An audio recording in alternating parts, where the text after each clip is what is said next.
Smoking is injurious to health. Smoking causes cancer. പുകവലി ആരോഗ്യത്തിന് ഹാനികരം. പുകവലി അർബുദത്തിന് കാരണമാകുന്നു.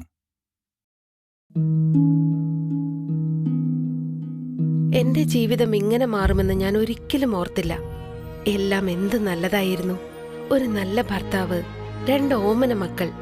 പക്ഷെ പുകയില എല്ലാം മാറ്റിമറിച്ചു. ഇനി ഈ പടരുന്ന ക്യാൻസർ എന്റെ മുഖത്ത് നിന്ന് മുറിച്ചു മാറ്റേണ്ടി വരും. ഒന്നും ഒരിക്കലും പഴയതുപോലാകില്ല. പുകയില എന്റെ ജീവിതം നശിപ്പിച്ചു. ഖൈനി കൊടുക്കേണ്ടി വരും.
ഹലോ മേഡം ഇനിയൊന്നും പറയണ്ട.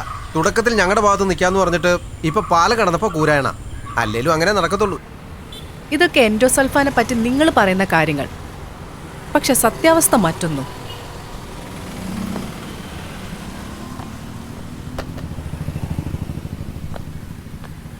ഏതൊരു വിഷയത്തിനും രണ്ട് വശങ്ങളുണ്ട്. അതറിയാൻ ഞാൻ ശ്രമിക്കും. ഇതും അങ്ങനെ കണ്ടാ മതി. ഒന്നുകിൽ പഠിച്ചിട്ട് നിരോധിക്കാം, ഇല്ലെങ്കിൽ നിരോധിച്ചിട്ട് പഠനം നടത്താം. ഇത് രണ്ടും തന്നെ എൻഡോസൾഫാൻ വിഷയത്തിൽ നടന്നിട്ടില്ല. ഓ, ഇപ്പൊ ഇങ്ങനെയൊക്കെ ആയോ? നിങ്ങൾ പറയുന്നത് മാത്രം കേട്ട് ജനങ്ങളിൽ എത്തിക്കാൻ ഞാനൊരു ചീപ്പ് പെയ്ഡ് ജേർണലിസ്റ്റ് ഒന്നുമല്ല. I have my own way to explore and slay these things. എൻഡോസൾഫാനെ പറ്റി പഠിക്കാൻ വന്നപ്പോൾ ഞങ്ങളോട് ഇതൊന്നും അല്ലല്ലോ പറഞ്ഞത്. പിന്നെ കാസർകോട്ടെ ദുരന്തത്തിന് കാരണം എൻഡോസൾഫാൻ ആണെന്ന് നിങ്ങൾ പറയുന്നു. പക്ഷേ അതല്ല അവിടുത്തെ ദുരന്തത്തിന് കാരണമെന്ന് കാണിക്കുന്ന ഒരുപാട് റിപ്പോർട്ട് വരുന്നുണ്ട്.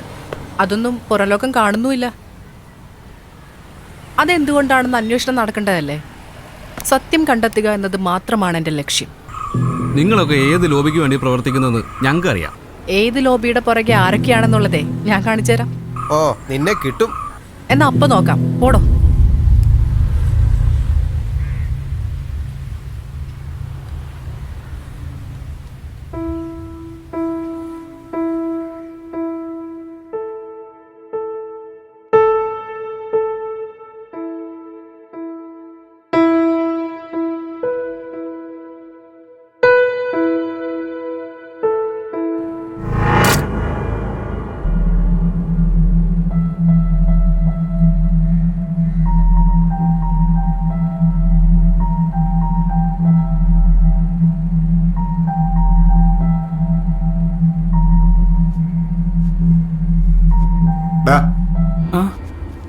നിന്റെ അടുത്ത് ഞാൻ ക്യാമറ സെറ്റ് ചെയ്യാൻ പറഞ്ഞല്ലടാ. നീ ഇവിടെ ഓട്ടം പിടിച്ചോണ്ടിരിക്കുക. എന്താടാ മാഡം, ഈ മാസ്ക് കറുത്ത് കിട്ടിയോളൂ. അത് കുഴപ്പമില്ല, ഇത് മതി. ആ, 10 മിനിറ്റുള്ളൂ കേട്ടോ അവർ വരാൻ. ഒന്നും ആയിട്ടില്ല അല്ലേ? മേഡം, എൻ്റെ ജോലി കഴിഞ്ഞു. പിന്നെ മേക്കപ്പ് അടിച്ച് വന്നിട്ടില്ല കേട്ടോ. അത് സാരില്ല, ഇനിയിപ്പോൾ മാസ്ക് ഉണ്ടല്ലോ. ഓക്കെ, ഓടാ.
അപ്പോൾ ഞാൻ ഫോണിൽ പറഞ്ഞ പോലെ ഇതൊരു ഇൻ്റർവ്യൂ സ്റ്റൈലായിരിക്കും നമ്മൾ ഷൂട്ട് ചെയ്യാൻ പോകുന്നത്.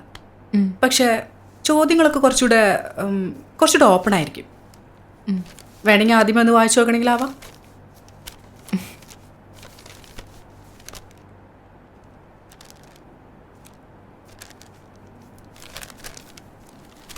വേണ്ട, എൻ്റെ പേഴ്സണൽ ഡീറ്റെയിൽസ് ഒഴിച്ച് മറ്റെന്തും നിങ്ങൾക്ക് എന്നോട് ചോദിക്കാം.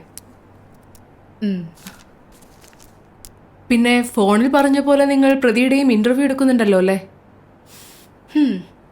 ഈച്ച് കോയിൻ ഹാസ് 2 ഫേസസ് എന്നല്ലേ? കോയിൻ എന്നാണ് ഈ ഡോക്യുമെൻ്ററിയുടെ പേര്.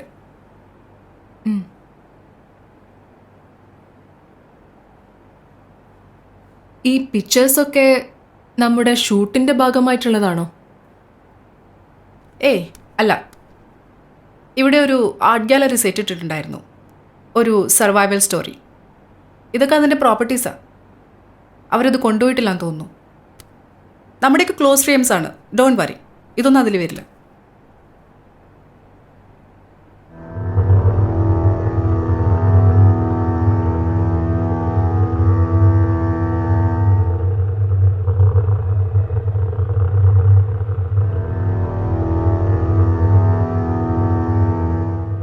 ഈ സർവൈവൽ സ്റ്റോറിയിൽ എങ്ങനെയാണ് കുലസ്ത്രീ വന്നത്?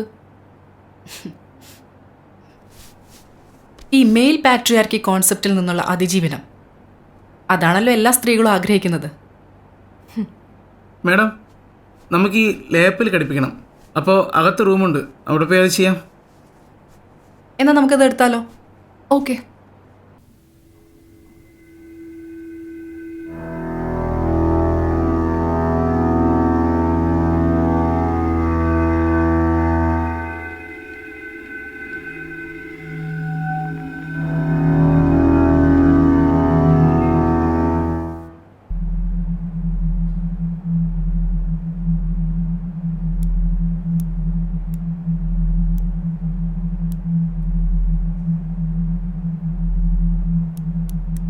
നമ്മുടെ ഫ്രെയിമിംഗ് ഇതാണ് കേട്ടോ. ബട്ട് യു ഡോണ്ട് വറി, നമുക്ക് ഈ മാസ്ക് യൂസ് ചെയ്യാം, ഐഡന്റിറ്റി റിവീൽ ചെയ്യണ്ട. ലേബലും സൗണ്ടൊക്കെ ഓക്കെ അല്ലേ? ഒന്ന് ട്രയൽ നോക്കിയാലോ?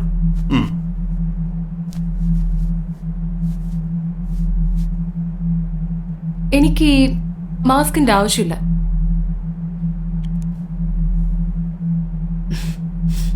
ഷുവർ?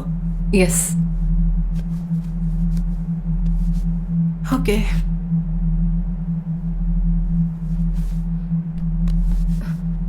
മാഡം, എനിക്കൊരു കാര്യം ചോദിക്കാനുണ്ട്.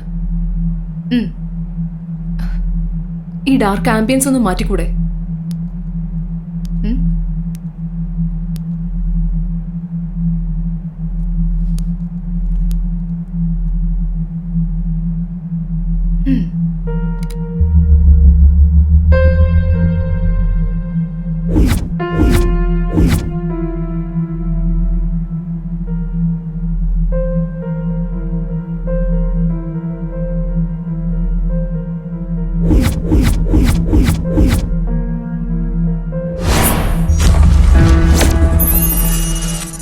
Madam, shot ready.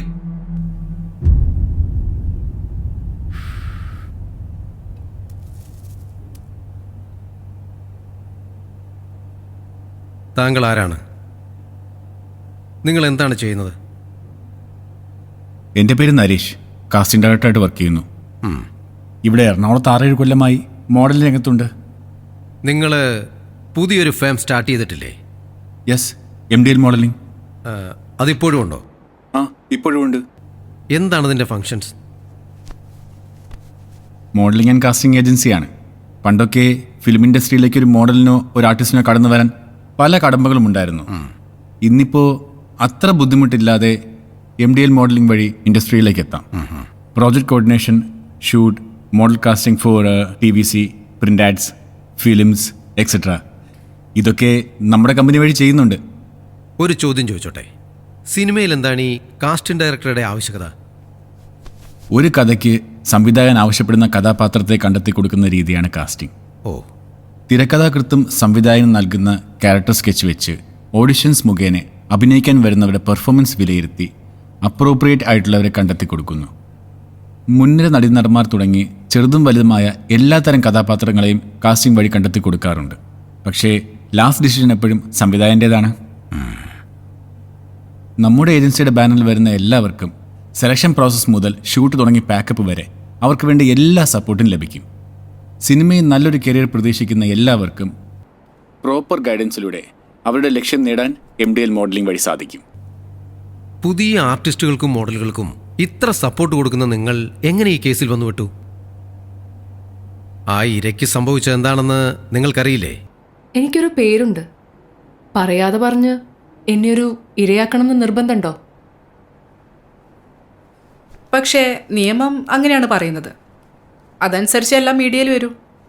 സാധാരണ ഇത്തരം കേസുകളിൽ വിക്ടിമിന്റെ ഐഡന്റിറ്റി ഡീറ്റെയിൽസ് ഒന്നും മീഡിയയിലൂടെ വരാൻ പാടില്ല.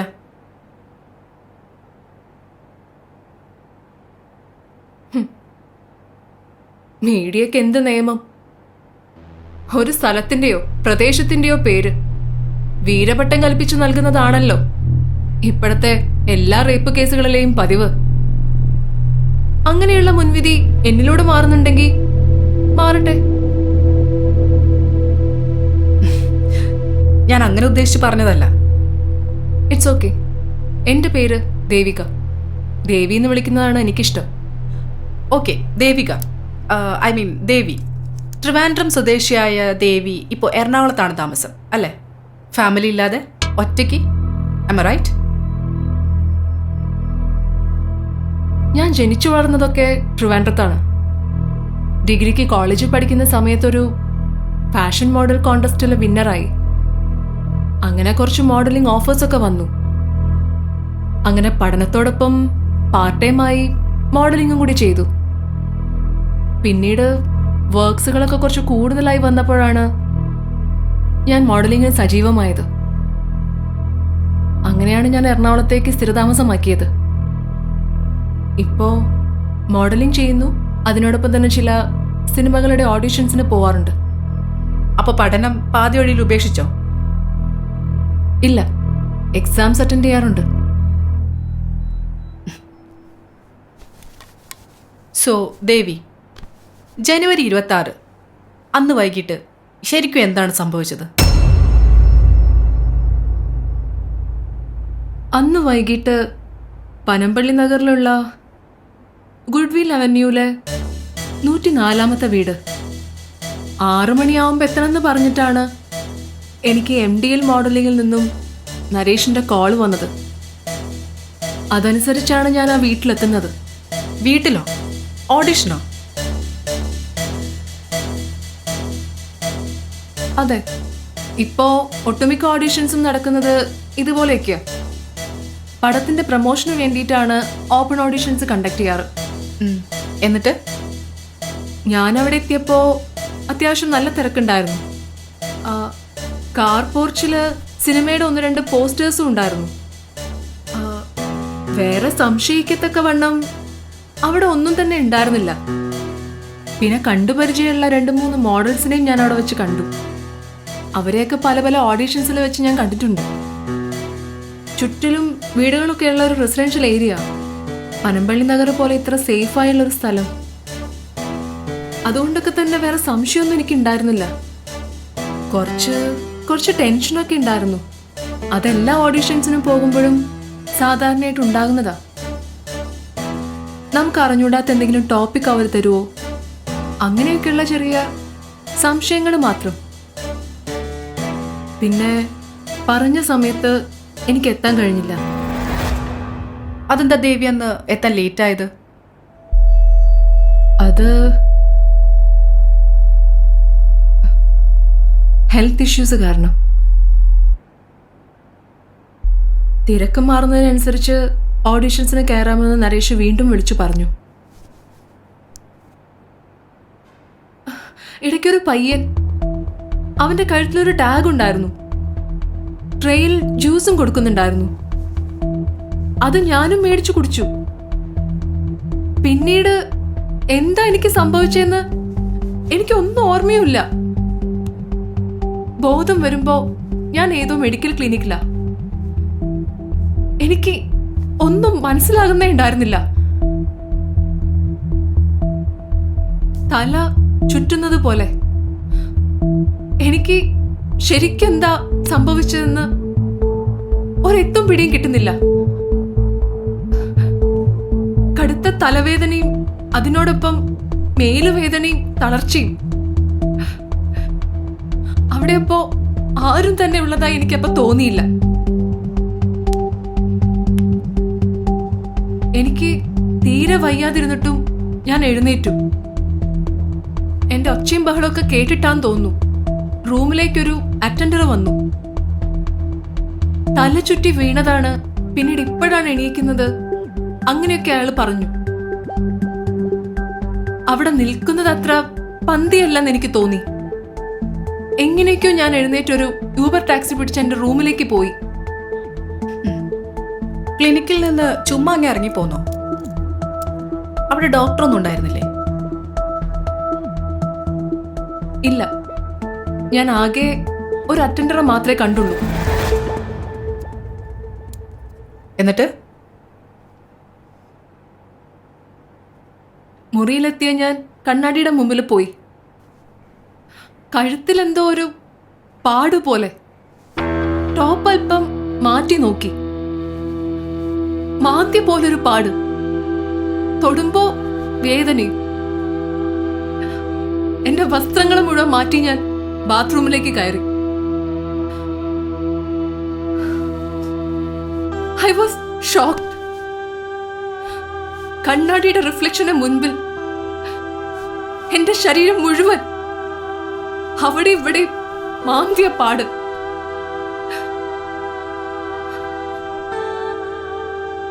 കഴുത്തിലും മാറിടത്തിലും അടിവയറ്റിലുമൊക്കെ മാന്തിയ പോലത്തെ പാട്.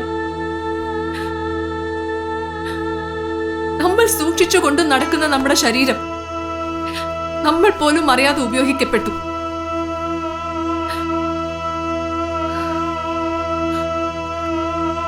കണ്ണാടിയുടെ മുമ്പിൽ നിൽക്കുമ്പോ എനിക്കറിയില്ല എങ്ങനെയാണ് എന്റെ ശരീരത്തിൽ ഈ പാടുകളൊക്കെ വന്നതെന്ന്. പക്ഷെ ഒരുപാട് നേരം ആ പാടുകളിലേക്ക് നോക്കി തുടങ്ങിയപ്പോ എനിക്ക് ചിലതൊക്കെ കാണാൻ സാധിച്ചു. എന്റെ ശരീരത്തിൽ മറ്റൊരാൾ കടന്നു കയറി എന്തൊക്കെയോ ചെയ്യുന്നതായി. Soon after I started feeling it. എന്നാൽ യഥാർത്ഥത്തിൽ എന്താണ് സംഭവിച്ചതെന്ന് ഒരു പിടിയുമില്ല. Sounds weird, right? വിചിത്രം.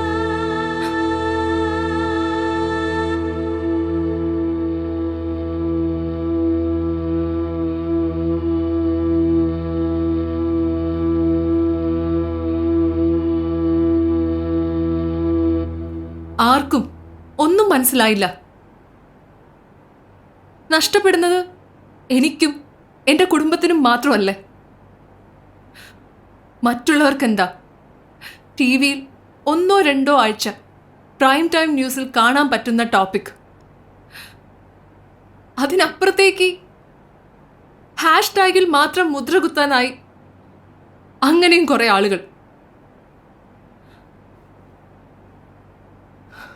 ഗ്രാജുവലി എല്ലാവരും ഇത് മറക്കും. അവസാനം കോടതിയിൽ കെട്ടുകണക്കിന് കിടക്കുന്ന കേസുകളിൽ ഒരെണ്ണം കൂടി. ഇങ്ങനെ എത്ര പേർ. ഇതിനൊക്കെ ഒരു മാറ്റം വരണമെങ്കിൽ നല്ലൊരു നിയമവ്യവസ്ഥ കൊണ്ടുവന്നേ മതിയാവും എന്നാണ് എനിക്ക് തോന്നുന്നത്.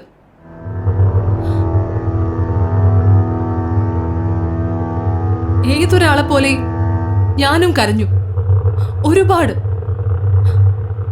ഒരുപാട് ആലോചിച്ചു. പിന്നീടെപ്പോഴോ ആ 4 ചുവരുകൾക്കുള്ളിൽ ഒതുങ്ങിപ്പോവേണ്ടതല്ല എൻ്റെ ശബ്ദമെന്ന് തിരിച്ചറിഞ്ഞപ്പോ, തെറ്റു നടന്നു എന്ന് എനിക്ക് മനസ്സിലായപ്പോ ഞാൻ ഡോക്ടർ ജിസിയുടെ അടുത്തേക്ക് പോയി. After detailed examination the results came. Yes, I was raped brutally.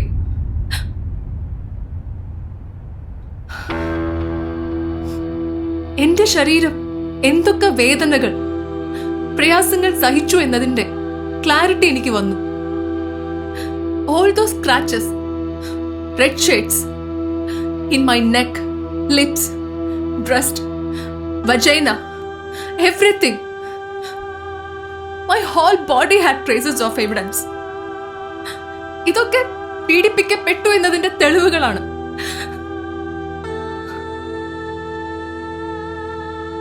ആ മുറിവുകളും പാടുകളും ഒക്കെ സമയമെടുത്ത് ഉണങ്ങി മങ്ങി പോയേനെ. പക്ഷേ ബിനീത് മീ ഇതൊക്കെ വിങ്ങി നീറി നിൽക്കേയുള്ളൂ. ഒന്ന് കുളിച്ചാൽ തീരാവുന്ന പ്രശ്നം മാത്രമേ ഉള്ളൂ. പക്ഷെ നാളെ ഇത് തന്നെ ആവർത്തിക്കും. സ്ത്രീയെ എന്നും അടിച്ചമർത്താൻ സാധിക്കുമെന്ന് നല്ല ബോധ്യമുള്ളവരാണവർ. പോരാത്തതിന് സിനിമ എന്ന സ്വപ്ന ലോകം കൂടിയാകുമ്പോ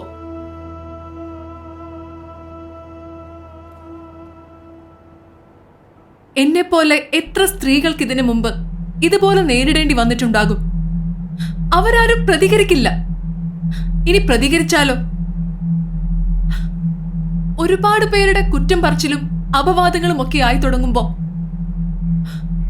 തുടർന്ന് അവർക്കതൊന്നും പ്രതിരോധിക്കാൻ കഴിയില്ല. പക്ഷെ എന്റെ ജീവൻ അവസാനിക്കുന്നത് വരെ ഞാൻ പോരാട്ടം തുടരും. So I decided to fight back.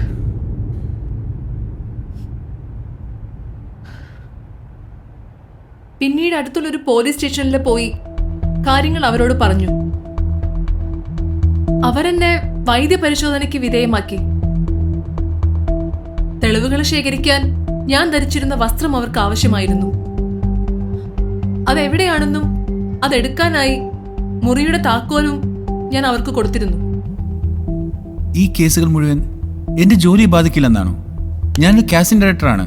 ഈ കേസുകൾ മൂലം എന്റെ കരിയർ തന്നെ ഇല്ലാതാകും. ഈ പറയുന്ന പെൺകുട്ടിയുമായി ഏകദേശം 1 വർഷത്തിന് മുകളിലായി ഞങ്ങൾ സീരിയസ് റിലേഷൻഷിപ്പിലാണ്. ഇനിയിപ്പോ ആരൊന്ന് പറയുന്നതാവും നല്ലത്. റിലേഷൻ എന്ന് പറയുമ്പോ ഞങ്ങൾ ഒരുമിച്ച് സമയം ചെലവഴിച്ചിട്ടുണ്ട്, എല്ലാ രീതിയിലും, ശാരീരികമായും മാനസികമായും. ഈ ബന്ധം വിവാഹത്തിലേക്ക് എത്താൻ പോകുമ്പോഴായിരുന്നു ഇങ്ങനെയൊക്കെ സംഭവിച്ചത്. എങ്ങനെയൊക്കെ? Literally speaking, she's A drug addict. അന്ന് ഞാൻ പറഞ്ഞിട്ടാണ് ദേവിക പനമ്പള്ളി നഗറിലെ വീട്ടിലേക്ക് വന്നത്. എന്ത് പറഞ്ഞാണ് നിങ്ങൾ അവരെ ഓഡിഷൻ നടക്കുന്ന വീട്ടിലേക്ക് വിളിച്ചു വരുത്തിയത്? അവളുടെ കയ്യിൽ എന്തോ ഉണ്ട്, ഇപ്പോൾ തന്നെ എന്നെ കാണണം എന്ന് പറഞ്ഞു. ഞാൻ അവളോട് പറഞ്ഞു ഇപ്പൊ കുറച്ച് തിരക്കിലാണ്, പിന്നെ കാണാം എന്നൊക്കെ. പക്ഷേ ദേവിക്ക് ഇപ്പൊ തന്നെ എന്നെ കാണണം എന്ന് പറഞ്ഞ് വാശി പിടിച്ചു. വാശി പിടിച്ചതുകൊണ്ട് മാത്രം, എനിക്ക് വേറെ നിവൃത്തിയൊന്നും ഇല്ലാത്തത് കൊണ്ട് ഞാൻ അവളോട് പനമ്പള്ളിയിലെ ആ വീട്ടിലേക്ക് വരാൻ പറഞ്ഞു. അന്നേരം അവിടെ വെച്ച് ബാച്ച്മേറ്റ്സ് എന്ന സിനിമയുടെ കാസ്റ്റിംഗ് ഓഡിഷൻ നടക്കുന്ന സമയമായിരുന്നു. അപ്പോ ഓഡീഷനിൽ പങ്കെടുക്കാനല്ലേ ദേവിക അവിടെ എത്തിയത്? അല്ല, ആ ഓഡിഷനിൽ ദേവിക പങ്കെടുക്കാൻ ദേവികയ്ക്ക് പറ്റിയ റോളൊന്നും ഉണ്ടായിരുന്നില്ലല്ലോ. പിന്നെങ്ങനെയാ ദേവിക? ഓ, ഇതൊക്കെ അവൾ പറഞ്ഞ കഥയാണല്ലേ. അവളത്ര സ്ട്രെയിറ്റ് ഫോർവേഡ് ക്യാരക്ടറൊന്നുമല്ല. ഈ ദേവിക എന്നെ എന്തിനാ അന്ന് കാണണമെന്ന് പറഞ്ഞത് എന്നറിയോ? LSD സ്റ്റാമ്പ് എന്നൊക്കെ പറയും. അവളുടെ കൈവശം അന്ന് അതുണ്ടായിരുന്നു. അത് യൂസ് ചെയ്ത് അതിൻ്റെ ലഹരിയിൽ സെക്സ് ചെയ്യാൻ ആ വീട്ടിൽ വന്നിട്ട് എന്നോട് സെക്സ് ചെയ്യാൻ നിർബന്ധിക്കുമായിരുന്നു. പക്ഷേ അവിടെ വെച്ച് എനിക്കതിന് പറ്റിയില്ല. അതുകൊണ്ട് ഞാൻ അവളോട് കുറച്ചേരം ഇരിക്കാൻ പറഞ്ഞു. പക്ഷേ ദേവിക എന്നോടുള്ള ചെറിയ ദേഷ്യത്തിൽ ആ സ്റ്റാമ്പ് എടുത്ത് യൂസ് ചെയ്തു. പെട്ടെന്ന് തന്നെ ദേവിക നിലത്തേക്ക് വന്ന് വീണു. അതും ഞാൻ അറിഞ്ഞു. ഞാൻ കൂടുതൽ ചിന്തിക്കാതെ ഞാൻ അവളെ എടുത്ത് എൻ്റെ കാറിൽ എൻ്റെ റൂമിലേക്ക് കൊണ്ടുവന്നു.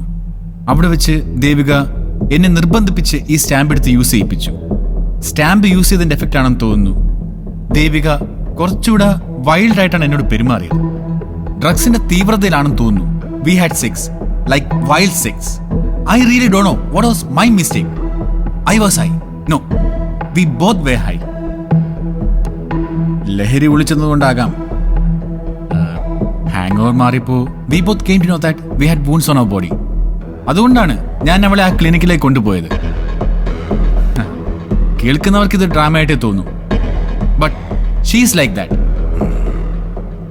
നരേഷ് പറഞ്ഞത് വെച്ച് നോക്കുമ്പോൾ നിങ്ങൾ പോയ ക്ലിനിക്ക് നരേഷിന്റെ വീട്ടിൽ നിന്നും 13 കിലോമീറ്റർ അപ്പുറത്താണ്.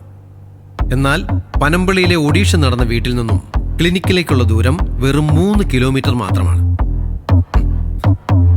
വേറെ ഒരുപാട് ഹോസ്പിറ്റൽ ഉണ്ടായിട്ടും ഈ ക്ലിനിക്കിൽ തന്നെ പോകാനുള്ള കാരണം എന്താണ്? വേറെയും ഹോസ്പിറ്റൽസ് ഉണ്ടായിരുന്നു. ബട്ട് ദേവിക ഒരു മോഡലല്ലേ. മാത്രമല്ല, ഞാൻ നേരത്തെ പറഞ്ഞില്ലേ, we were in a serious relationship. അതുകൊണ്ട് പരിചയമില്ലാത്ത ഏതെങ്കിലും ഹോസ്പിറ്റലിലോ ക്ലിനിക്കിലോ പോയാൽ അത് ഞങ്ങൾക്ക് രണ്ടുപേർക്കും നാണക്കേട് ഉണ്ടാക്കുമെന്ന് കരുതിയിട്ടാണ് എനിക്ക് പരിചയമുള്ള ആ ക്ലിനിക്കിലേക്ക് പോയത്. അങ്ങോട്ട് പോകുമ്പോഴും ദേവിക അൺകോൺഷ്യസ് ആയിരുന്നു. പിന്നെ എനിക്ക് ചില ഫോൺ കോൾസ്, വർക്കുള്ളത് കൊണ്ട് എനിക്ക് തിരിച്ചു പോകേണ്ടതായിട്ട് വന്നു. പിന്നീട് തിരിച്ച് ക്ലിനിക്കിൽ വന്നപ്പോൾ ദേവിക അവിടെ നിന്ന് പോയിരുന്നു. നിങ്ങൾ പിന്നീട് അവരെ കോണ്ടാക്ട് ചെയ്യാൻ ശ്രമിച്ചില്ലേ? ഞങ്ങൾ തമ്മിൽ സീരിയസ് റിലേഷൻഷിപ്പ് ആയിട്ട് 1-2 മാസമേ ആയിട്ടുള്ളൂ. അതിനു മുമ്പ് we use to have sex, friends with benefits, no strings attached. It's quite common. We have no problems with that. ദേവിക്ക് ഇതുപോലെ ഒരുപാട് റിലേഷൻസ് ഉണ്ടായിട്ടുണ്ട്. അതുകൊണ്ട് സ്ഥിരമായി ഫോണിലൂടെ സംസാരവും ഇല്ല, ഭയങ്കര പ്രണയവും അല്ല. She always walks in to my office. We had nothing to hide.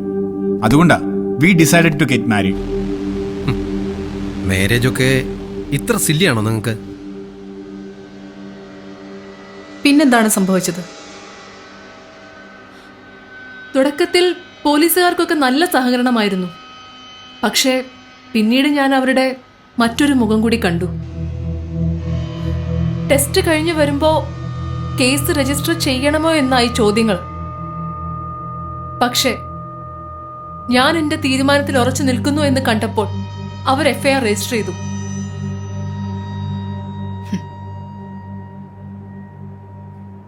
Case register ചെയ്ത അന്ന് മുതൽ, അതായത് ഞാൻ ആർക്കെതിരെയാണോ ശബ്ദമുയർത്തിയത് അപ്പോൾ മുതൽ എന്നെ അവർ വീണ്ടും വീണ്ടും ചോദ്യം ചെയ്തു.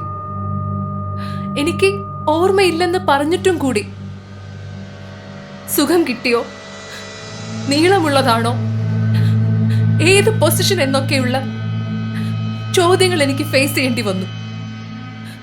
പിന്നെ ഫോണിൽ കൂടെയുള്ള പോലീസുകാരുടെ സുഖാന്വേഷണവും. I was raped mentally again and again without any trace.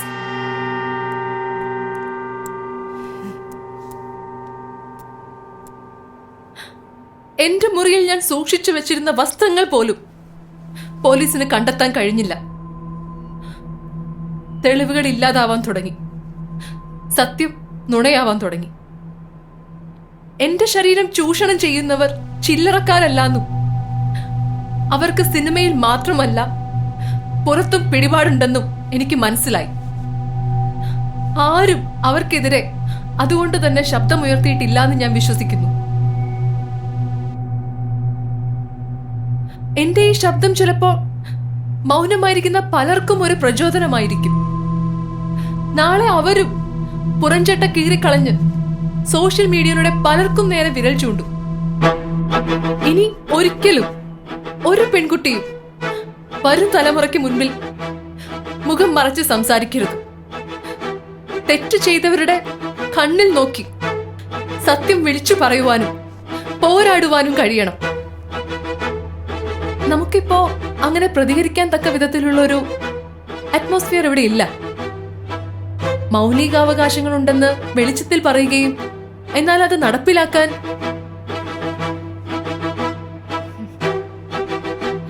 കാര്യത്തോടെടുക്കുമ്പോ അതും വെറും ഒരു പൊള്ളയായ വാഗ്ദാനം മാത്രമാണെന്ന തിരിച്ചറിവ് വരും. പൊള്ളയായ വാഗ്ദാനം നൽകിയത് ഞാനോ അതോ അവളോ?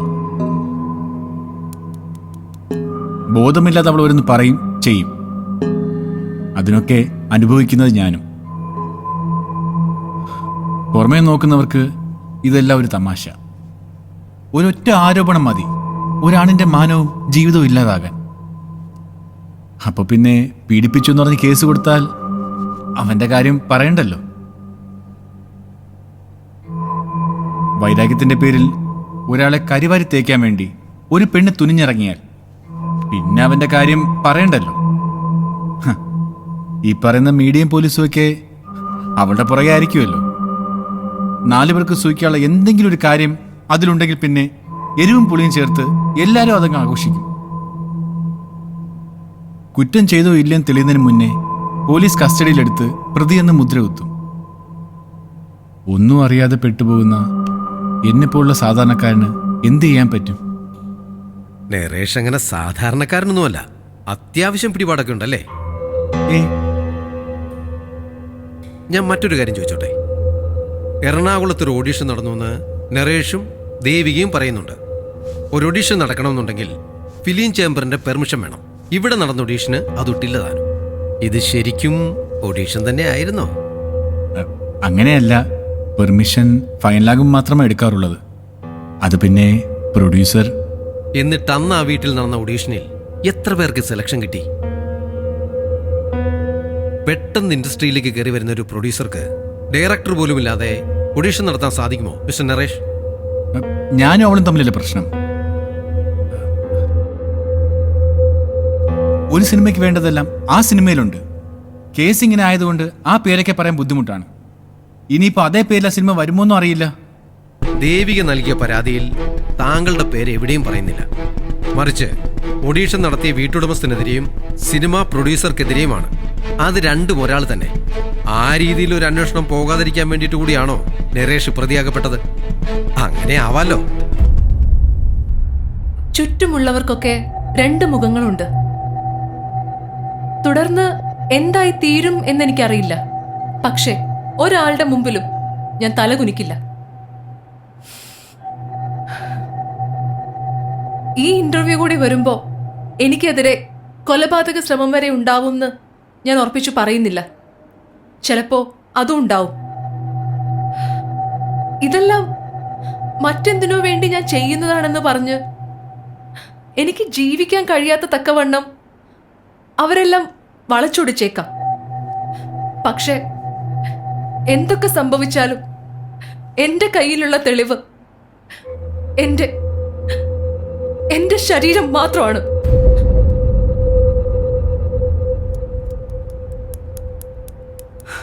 ദേവി, ഈ റേപ്പ് നടക്കുന്നതിന് മുൻപ് നിങ്ങൾ വെർജിൻ ആയിരുന്നോ? അല്ല. അപ്പോ ആ സീരിയസ് റിലേഷൻഷിപ്പ് അതിപ്പോഴും തുടരുന്നുണ്ടോ?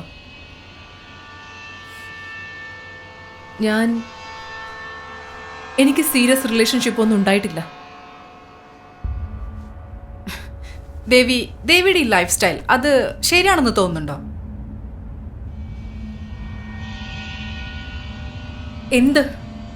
എന്താണ് നിങ്ങളുടെ ചോദ്യം? ഇപ്പൊ ഞാൻ റേപ്പ് ചെയ്യപ്പെട്ടതോ അതോ ഞാൻ വെർജിൻ അല്ലാത്തതോ? എന്താണ് നിങ്ങളുടെ പ്രശ്നം? റേപ്പ് ചെയ്യപ്പെട്ടത് എന്റെ അറിവോട് കൂടിയല്ല. And it's a crime. എന്റെ വെർജിനിറ്റിയെ സംബന്ധിച്ചുള്ള കാര്യങ്ങൾ എന്റെ പേഴ്സണൽ കാര്യങ്ങളാണ്. And that's none of your business.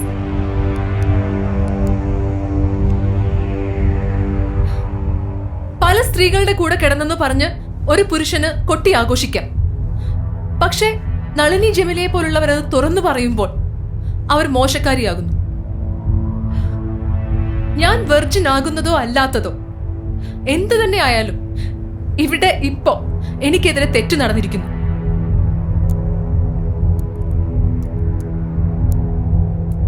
മോഡലിംഗിൽ സജീവമായ നിങ്ങൾക്ക് സിനിമയിലേക്ക് ഒന്ന് രണ്ട് നല്ല അവസരങ്ങൾ വന്നതായിരുന്നു അല്ലേ? പിന്നീട് ആ പ്രോജക്ട്സിനൊക്കെ എന്ത് സംഭവിച്ചു? സിനിമ എനിക്ക് ഇഷ്ടമുള്ള മേഖല തന്നെയാണ്. പക്ഷേ അതിനൊരു ഭാഗ്യം കൂടി വേണം. അബദ്ധവശാൽ എന്റെ ഭാഗ്യം ആ ഒരു ഓഡിഷനോട് കൂടി തന്നെ തീർന്നു. MDL മോഡലിംഗ് ഏജൻസി വഴിയാണ് ഞാൻ ഓഡിഷൻസിന് പോവാറ്. ഒരു സിനിമയുടെ ഇനീഷ്യൽ സ്റ്റേജ് മാത്രമാണ് ഓഡിഷൻ. ഓഡിഷൻസിന് പോകുമ്പോൾ തന്നെ നമ്മുടെ മുൻപിൽ നമ്മുടെ കഴിവുകൾ വിലയിരുത്തുന്നത് കണ്ടുപരിചയമുള്ള ഡയറക്ടേഴ്സ് ആവണം എന്നില്ല. അവരുടെ സഹായികളായിരിക്കാം. അവരാരാണ് എന്താണെന്ന് അതുകൊണ്ടൊക്കെ തന്നെ അധികമാരും ചോദിക്കാറില്ല. സിനിമയുടെ പേര്, സിനിമയുടെ ഡയറക്ടർ, സിനിമയിലെ മുൻനിര നായകൻ, നായിക, അങ്ങനെ പലതും ഒരു സിനിമയുടെ വളർച്ചയിൽ കാണപ്പെടാറുണ്ട്.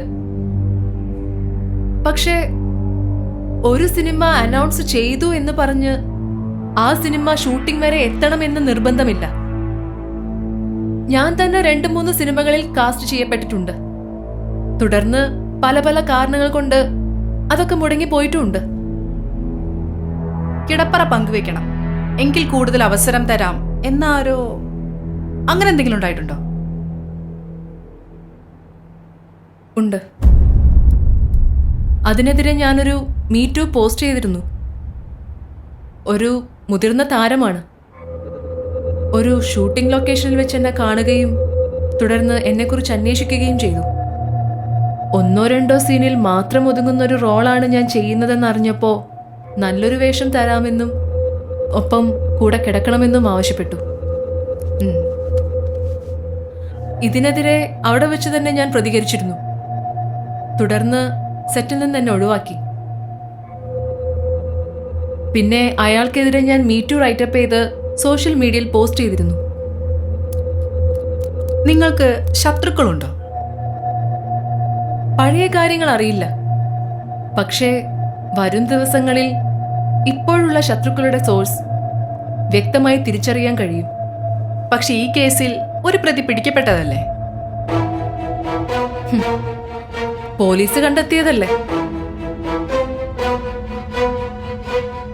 തെളിവുകൾ നശിപ്പിക്കാനും ഇതേ തെളിവുകളില്ലാതെ പ്രതിയെ പിടികൂടാനും പോലീസിന് അറിയാലോ. എന്തായാലും ഒരാളിൽ മാത്രം ഒതുങ്ങുന്നതാണിതെന്ന് എനിക്ക് തോന്നുന്നില്ല.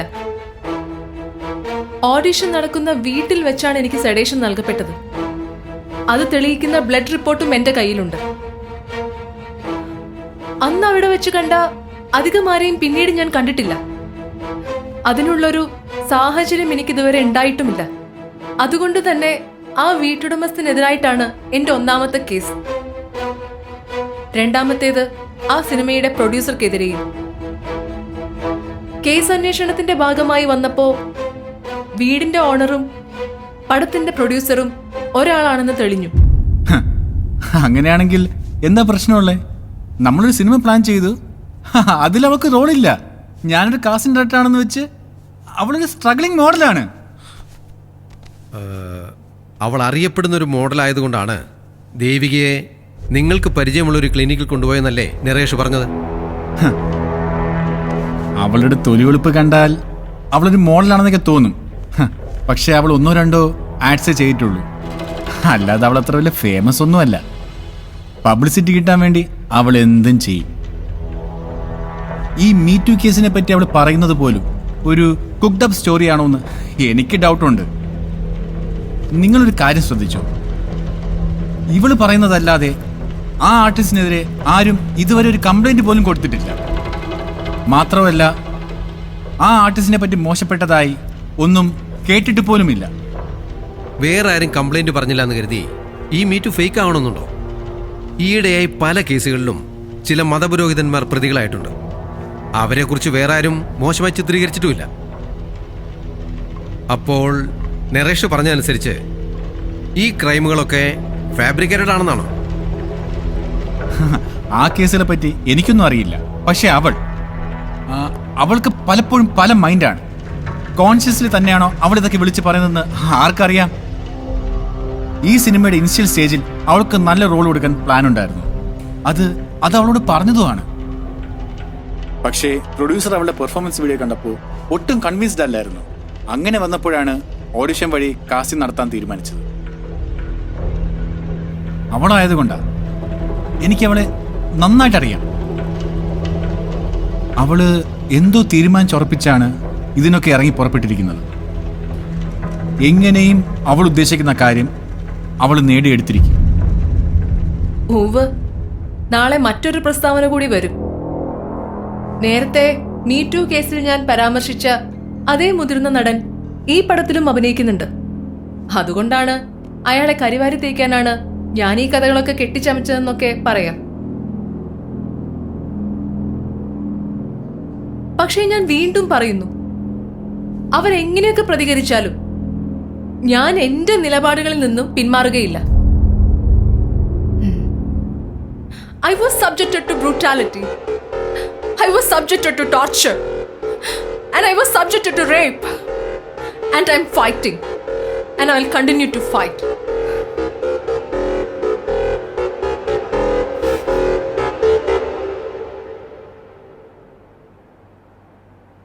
പീഡന കേസുകളിൽ പെട്ടിട്ടുള്ള പെൺകുട്ടികൾ എങ്ങനെ ജീവിക്കുന്നു എന്ന് ആരെങ്കിലും ചിന്തിച്ചിട്ടുണ്ടോ?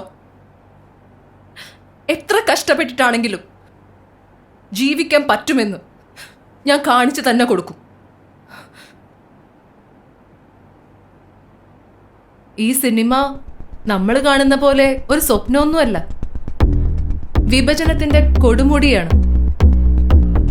ചില ഷൂട്ടിംഗ് സെറ്റുകളിൽ ഭക്ഷണം വിളമ്പുന്നത് വരെ മൂന്ന് തട്ടായിട്ടാണ്. യൂണിറ്റുകാർക്കും ജൂനിയർ ആർട്ടിസ്റ്റുകൾക്കും വെവ്വേറെ ഭക്ഷണം. രാത്രി ഷൂട്ട് കഴിഞ്ഞാൽ ഭക്ഷണം പോലും കൊടുക്കാതെ ജൂനിയർ ആർട്ടിസ്റ്റുകളെ വിടുന്ന ചരിത്രവും സിനിമയ്ക്കുണ്ട്. ഇതിനൊന്നുമെതിരെ ആരും പ്രതികരിക്കുക പോലുമില്ല. എന്നിട്ട് പുറം ലോകത്തെ കാര്യത്തിൽ തലയിടാൻ സാമർത്ഥ്യം കാണിക്കുകയും ചെയ്യും. പ്രതികരിച്ചാലോ പിന്നെ അവർ സിനിമയിലില്ല. അപ്പോ പിന്നെ എന്നെ പോലുള്ളവർക്ക് ആരിൽ നിന്നാണ് നീതി ലഭിക്കേണ്ടത്?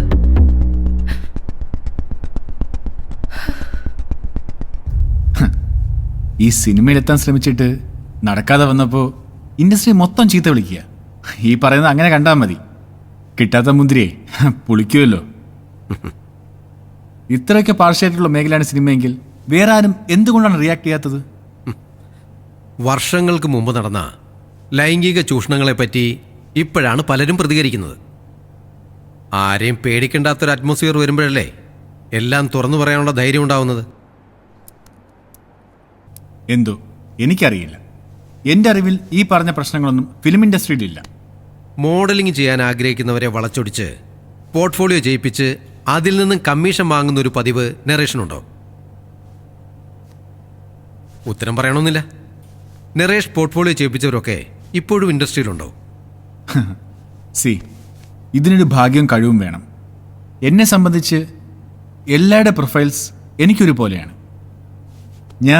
എനിക്ക് വരുന്ന ക്ലയൻസിൻ്റെ റിക്വയർമെൻറ്റ്സ് അനുസരിച്ച് മോഡൽസിൻ്റെ പോർട്ട്ഫോളിയോ കാണിച്ചു കൊടുക്കും. റെസ്റ്റ് അവരുടെ ഇഷ്ടങ്ങളാണ്. They decides and I use to go with their will. വളരെ ചുരുങ്ങിയ കാലം കൊണ്ടാണ് നരേഷ് കാസ്റ്റിംഗ് ഡയറക്ടറായി സിനിമയിൽ എത്തിപ്പെടുന്നത്. ആ സമയത്ത് നരേഷിൻ്റെ കൂടെ ഒരു പാർട്ട്ണർ ഉണ്ടായിരുന്നു. ഇപ്പോൾ അദ്ദേഹം കൂടെയില്ല. അയാൾ എന്തുകൊണ്ടാണ് പോയത്? ഞങ്ങൾ പരസ്പരം പിരിഞ്ഞതാണ്. സിനിമയിൽ കാസ്റ്റിംഗ് കൗച്ചുണ്ടെന്ന് നരേഷ് വിശ്വസിക്കുന്നുണ്ടോ? ഇല്ല. കാസ്റ്റിംഗ് കൗച്ചുള്ളത് കൊണ്ടാണ് നരേഷ് പെട്ടെന്ന് സിനിമയിൽ എത്തിപ്പെട്ടെന്ന് ഞാൻ പറഞ്ഞ? No comments.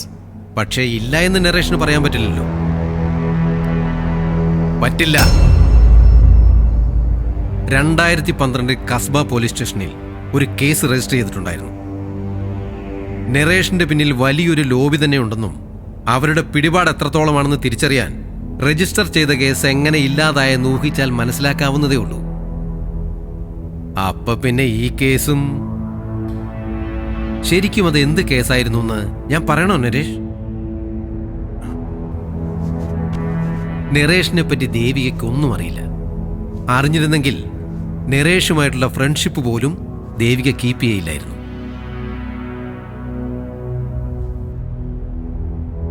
ഈ നരേഷിനെ എങ്ങനെയാണ് പരിചയം? നരേഷിനെ പരിചയപ്പെട്ടിട്ട് നരേഷ് ആദ്യം ഒരു മോഡലിംഗ് കോർഡിനേറ്റർ ആയിരുന്നു. ഇടയ്ക്ക് വെച്ചിട്ട് അവനും അവനൊരു ഫ്രണ്ടും കൂടി ഒരു ഓൺ ഫേം സ്റ്റാർട്ട് ചെയ്തു. MDL മോഡലിംഗ് ഏജൻസി തന്നെ. പക്ഷേ പുതിയതായതുകൊണ്ട് അത്ര മൈലേജ് ഒന്നും ഇല്ലായിരുന്നു. But soon Naresh somehow got into films. And one day I got his call asking me whether I would act or not. പെട്ടെന്ന് മറ്റൊരാൾ ഫോൺ എടുത്ത് സംസാരിച്ചു. ആ ശബ്ദം ആരുടേതാണെന്ന് അപ്പം തന്നെ എനിക്ക് മനസ്സിലായി. ഗോപാലകൃഷ്ണൻ സാറായിരുന്നു. എന്നോട് സാറിന്റെ അടുത്ത മൂവിയിൽ ആക്ട് ചെയ്യുന്നുണ്ടോ എന്നായിരുന്നു ചോദ്യം. And I was shocked. Modelling ചെയ്യുമ്പോൾ പോലും സിനിമയിലൊരു ഫ്യൂച്ചർ കണ്ടിരുന്നില്ല.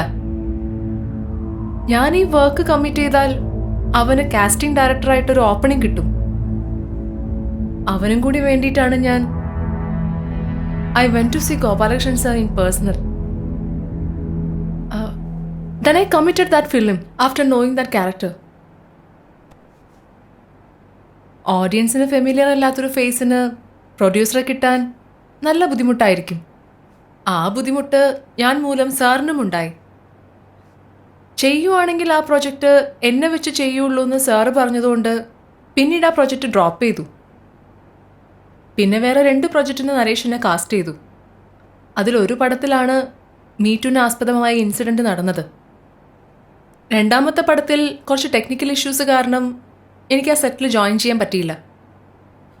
ആ ഒരു ഇൻസിഡൻറ്റിന് ശേഷമാണ് ഞാനും നരേഷും ഫ്രണ്ട്സ് ആവുന്നത്.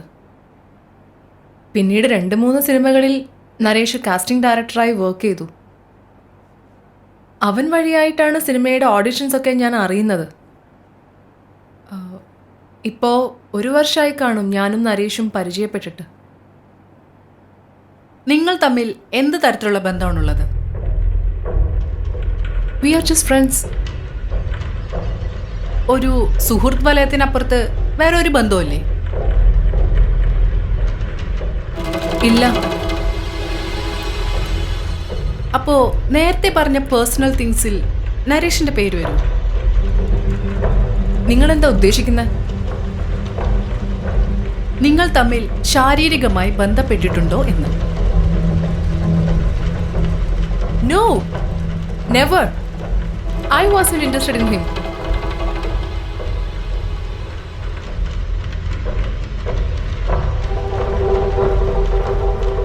അപ്പോ നിങ്ങൾ തമ്മിൽ സീരിയസ് റിലേഷൻഷിപ്പിലാണെന്നും കല്യാണത്തിനെത്തുന്നതിന് തൊട്ടു മുൻപാണ് ഇങ്ങനെയൊക്കെ സംഭവിച്ചതെന്നും നരേഷ് പോലീസിന് മൊഴി കൊടുത്തതോ?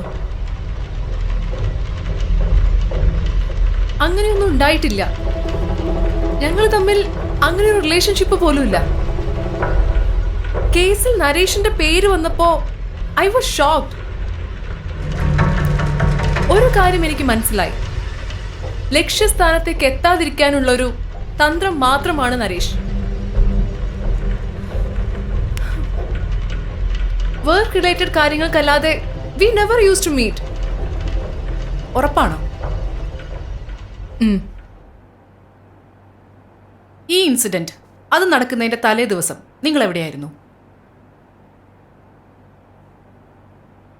ഞാനൊരു വർക്കിലായിരുന്നു.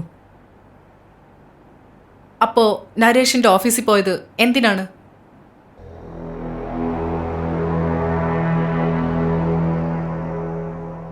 ഞാൻ പോയിട്ടില്ല. ഞാൻ നേരത്തെ പറഞ്ഞല്ലോ, ഞാനൊരു വർക്കിലായിരുന്നു.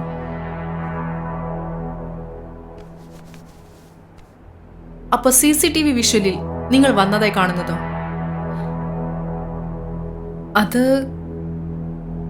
അത് പിന്നെ വർക്ക് റിലേറ്റഡ് ആയിട്ട് പോയതാ. അന്ന് മാത്രമല്ല, കഴിഞ്ഞ മാസം 4-ന്, 17-ന്, പിന്നെ 27-ന്, അതിനു മുമ്പത്തെ മാസം ഒരു 4-5 വട്ടം. അങ്ങനെ ഒരുപാട് വട്ടം. അവള് വന്നാൽ ഒരു 4-5 മണിക്കൂറോളം എൻ്റെ കൂടെയാണ്. ഡ്രഗ്സും അതും ഇതുമൊക്കെ ആയിട്ട് അങ്ങ് പോകും. നിങ്ങൾ തമ്മിൽ എത്ര തവണ ശാരീരികമായി ബന്ധപ്പെട്ടിട്ടുണ്ടെന്നും എവിടെയൊക്കെ വെച്ച് ചെയ്തിട്ടുണ്ടെന്നും നരേഷ് കൃത്യമായി പോലീസിന് മൊഴി കൊടുത്തിട്ടുണ്ട്. തലേന്ന് ഓഫീസിൽ വെച്ചും ഇങ്ങനൊന്നും നടന്നിട്ടില്ല. ഒരു പ്രൊഫഷണൽ റിലേഷൻഷിപ്പിനപ്പുറത്തേക്ക് മറ്റൊന്നും ഞാനും നരേഷും തമ്മിലില്ല. ബാക്കിയെല്ലാം എന്റെ പേഴ്സണൽ ലൈഫാണ്. അതൊന്നും ഞാൻ ഇവിടെ ഡിസ്ക്ലോസ് ചെയ്യാൻ ആഗ്രഹിക്കുന്നില്ല. പക്ഷേ നരേഷിന്റെ ഓഫീസിലേക്ക് എന്തിനാണ് പോയത് എന്നത് ഈ കേസിൽ വളരെ റെലവന്റ് ആയ ഒരു കാര്യമാണ് ദേവി. നരേഷ് ഉന്നയിക്കുന്ന ആരോപണങ്ങൾക്ക് വ്യക്തമായൊരു മറുപടി അത് ദേവിക്ക് തരാനുണ്ടോ? പിന്നെ എന്തിനാണ് നരേഷിന്റെ ഓഫീസിലേക്ക് ഇടയ്ക്കിടയ്ക്ക് പോകുന്നത്? എന്തിനിത്രയും സമയം ചെലവഴിക്കണം അവിടെ?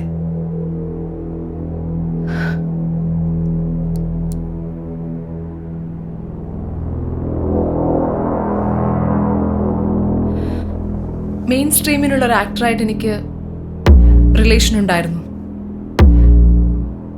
ഞങ്ങളുടെ മീറ്റിംഗ് പ്ലേസ് ആയിരുന്നു നരേഷിന്റെ ഓഫീസ്. നരേഷ് പറഞ്ഞ ദിവസങ്ങളിലെല്ലാം ഞാൻ അവിടെ പോയത് അയാളെ കാണാനാണ്. പക്ഷേ തലേ ദിവസം കോംപ്രമൈസ് ടോക്കിന് നരേഷ് വിളിച്ചിട്ടാണ് ഞാൻ പോയത്. അങ്ങനെ ആരാ പറഞ്ഞേ? അവളല്ലേ പറഞ്ഞേ? ഓക്കെ, അതങ്ങനെ തന്നെ ആവട്ടെ. അങ്ങനെ ഒരാൾ ഉണ്ടെന്ന് തന്നെ വെക്കേ. എന്നിട്ട് അയാളിപ്പോ എവിടെ? ഞങ്ങൾ ബ്രേക്കപ്പായി മീറ്റുമായിട്ട് ബന്ധപ്പെട്ട്. മീറ്റുമായിട്ട് എങ്ങനെയാ? മീറ്റുവിൽ ഞാൻ സ്പോട്ട് ഔട്ട് ചെയ്തത് അയാളുടെ സുഹൃത്തിനെയായിരുന്നു. അങ്ങനെ ഒരാളുണ്ടെങ്കിൽ അത് ആരാണെന്ന് അവള് തന്നെ പറയട്ടെ. അയാൾ മുന്നിൽ വന്നാൽ അപ്പൊ ഞാൻ പറഞ്ഞ മുഴുവൻ കള്ളമാവുമല്ലോ. സോറി.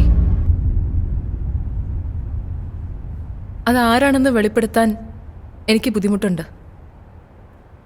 ആ ഒരു മ്യൂച്വൽ അണ്ടർസ്റ്റാൻഡിങ്ങിന്റെ പേരിലാണ് ഞങ്ങൾ തമ്മിൽ സെപ്പറേറ്റ് ആയത്.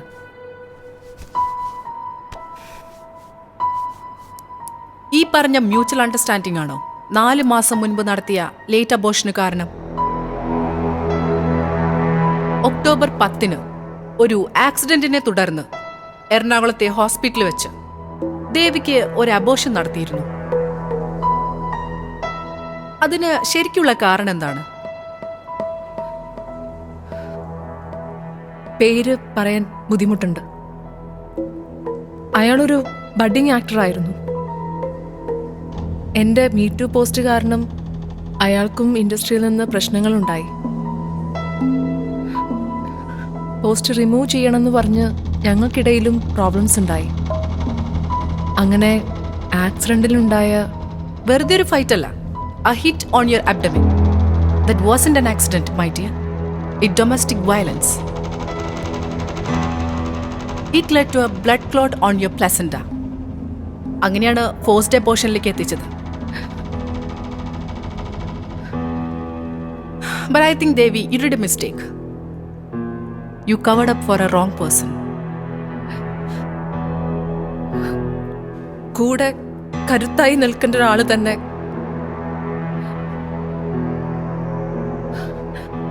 ഞാൻ കാരണം അയാളുടെ കരിയറും ഫാമിലി ലൈഫും നശിക്കരുതെന്ന് തോന്നി.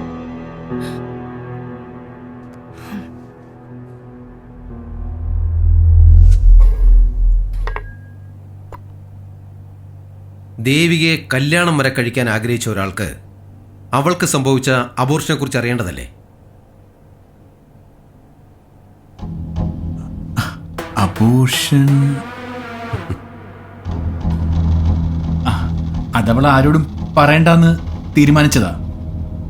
അതാ പെട്ടെന്ന് ചോദിച്ചപ്പോ ഓർമ്മ വരാതിരുന്നത്. പിന്നെ ഇതൊന്നും അവൾക്കത്ര പ്രശ്നമൊന്നുമല്ല.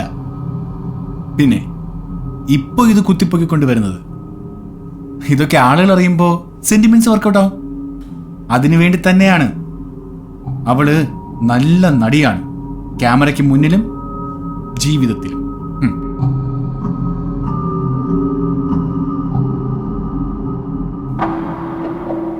പുറത്തെ മുറിവിലും പാടിലും ഒന്നും അല്ലല്ലോ, അകത്തെ മുറിവിലല്ലേ കാര്യം. അതിനുള്ളതൊക്കെ ഞാൻ ചെയ്തിട്ടുണ്ട്. ബാക്കിയെല്ലാം നിന്റെ കയ്യിലാണ്. In all meaning, I want to feel the limelight. ഇച്ചിരി ചീപ്പായാലേ പെട്ടെന്ന് ഫേമസ് ആവാൻ പറ്റൂ. ബോൾഡായ ഒരുപാട് മോഡൽസിനെ സമൂഹം കണ്ടിട്ടുണ്ടാവും. പക്ഷെ ബോൾഡായ ഒരു റേപ്പ് വിക്ടിമിനെ ഞാൻ അവർക്ക് കാണിച്ചു കൊടുക്കും.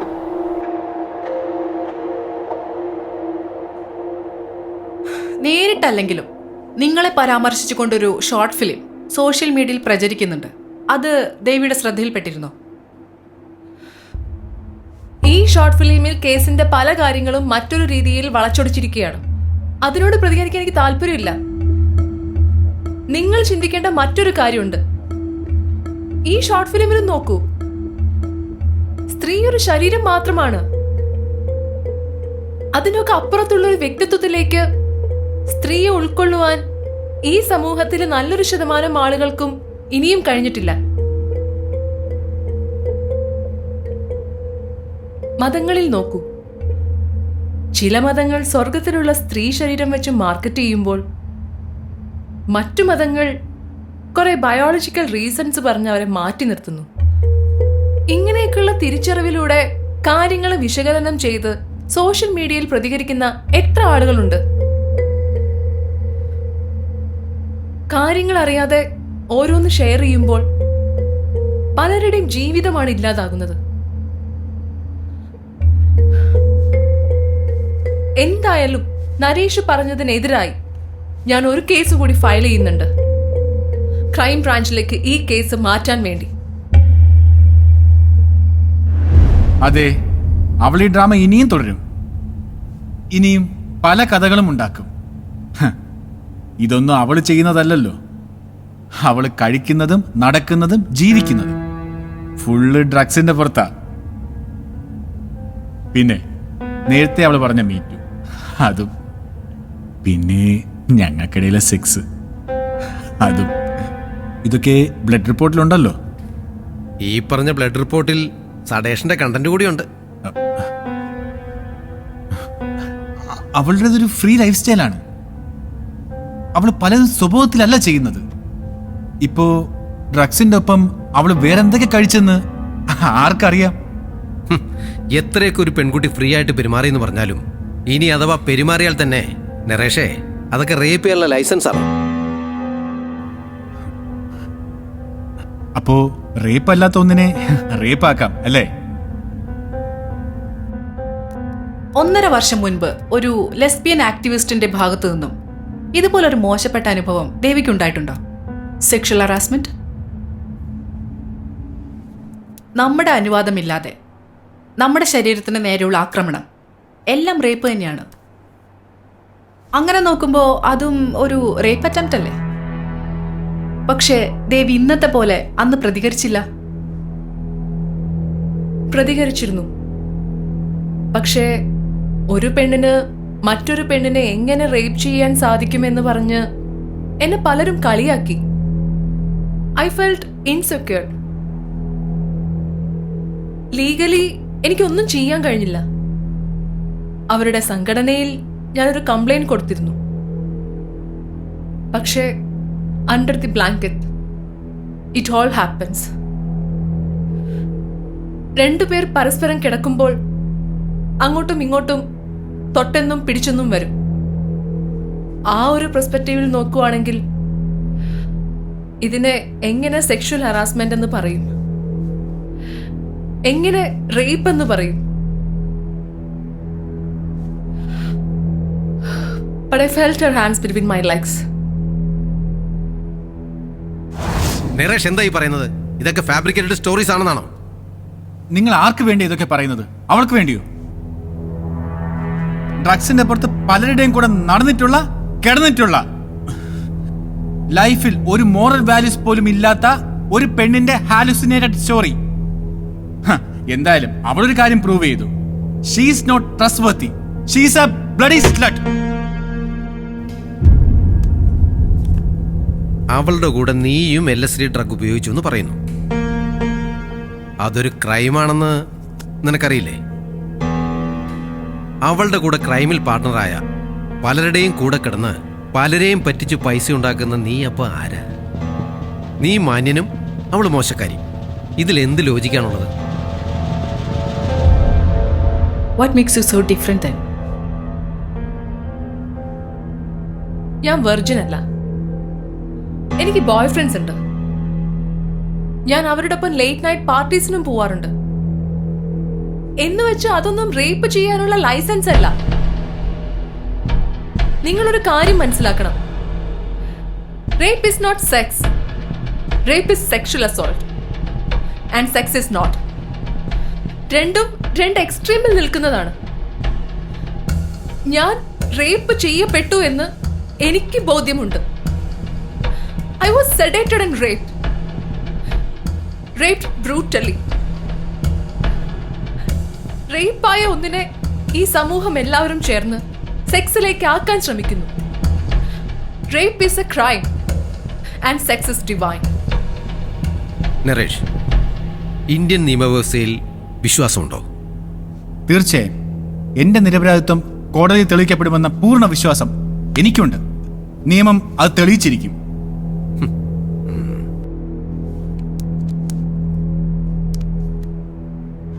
ഇന്ത്യൻ നിയമവ്യവസ്ഥയിൽ ദേവിക്ക് വിശ്വാസമുണ്ടോ?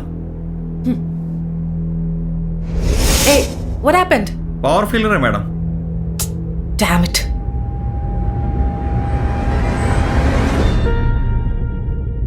പീഡനം നടന്നു. ഞാനാണ് സാക്ഷി.